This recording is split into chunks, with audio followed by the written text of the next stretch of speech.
There are those who say that I have given you free will, yet these same people claim that if you do not obey me, I will send you to hell. What kind of free will is that? Does this not make a mockery of God? To say nothing of any sort of true relationship between us? Well, now we're getting into another area I wanted to discuss, and that's this whole business about heaven and hell. From what I'm gathering here, there's no such thing as hell. There is hell, but it is not what you think, and you do not experience it for the reasons you have been given. What is hell? It is the experience of the worst possible outcome of your choices, decisions, and creations. It is the natural consequence of any thought which denies me or says no to who you are in relationship to me. It is the pain you suffer through wrong thinking. Yet even the term wrong thinking is a misnomer, because there is no such thing as that which is wrong. Hell is the opposite of joy. It is unfulfillment. It is knowing who and what you are and failing to experience that. It is being less. That is hell. And there is none greater for your soul. But hell does not exist as this place you have fantasized, where you burn in some everlasting fire, exist in some state of everlasting torment. What purpose could I have in that? Even if I did hold the extraordinarily ungodly thought that you did not deserve heaven, why would I have a need to seek some kind of revenge or punishment for your failing? Wouldn't it be a simple matter for me to just dispose of you? What vengeful part of me would require that I subject you to eternal suffering of a type and at a level beyond description? If you answer, the need for justice, would not a simple denial of communion with me in heaven serve the ends of justice? Is the unending infliction of pain also required? I tell you, there is no such experience after death as you have constructed in your fear-based theologies. Yet there is an experience of the soul so unhappy, so incomplete, so less than whole, so separated from God's greatest joy, that to your soul this would be hell.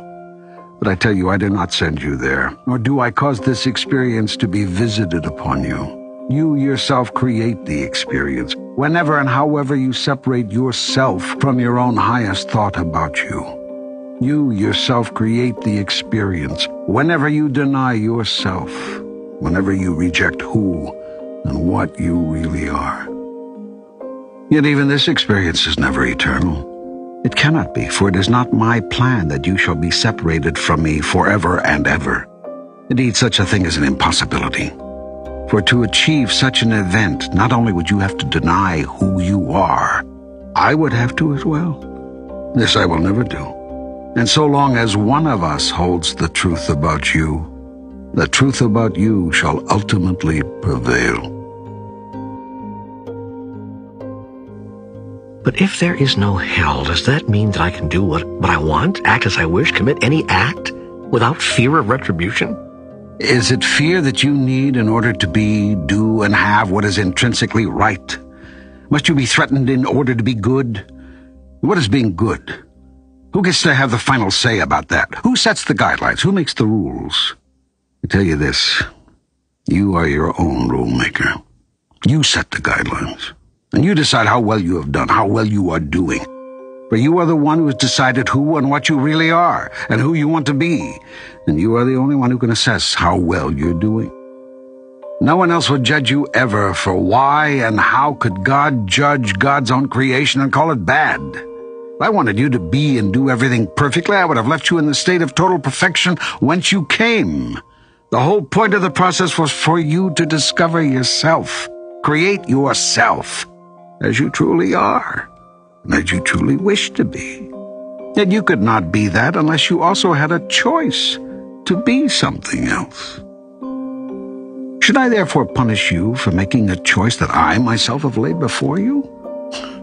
If I did not want you to make the second choice, why would I create other than the first? This is a question you must ask yourself before you would assign me the role of a condemning God. The direct answer to your question is yes, you may do as you wish without fear of retribution. It may serve you, however, to be aware of consequences.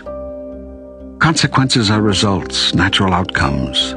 These are not at all the same as retributions or punishments. Outcomes are simply that. They are what results from the natural application of natural laws. They are that which occurs quite predictably as a consequence of what has occurred. All physical life functions in accordance with natural laws. Once you remember these laws and apply them, you have mastered life at the physical level. What seems like punishment to you, or what you would call evil or bad luck, is nothing more than a natural law asserting itself. Then if I were to know these laws and obey them, I would never have a moment's trouble again. Is that what you're telling me? You would never experience yourself as being in what you call trouble. You would not understand any life situation to be a problem. You would not encounter any circumstance with trepidation. You would put an end to all worry, doubt, and fear.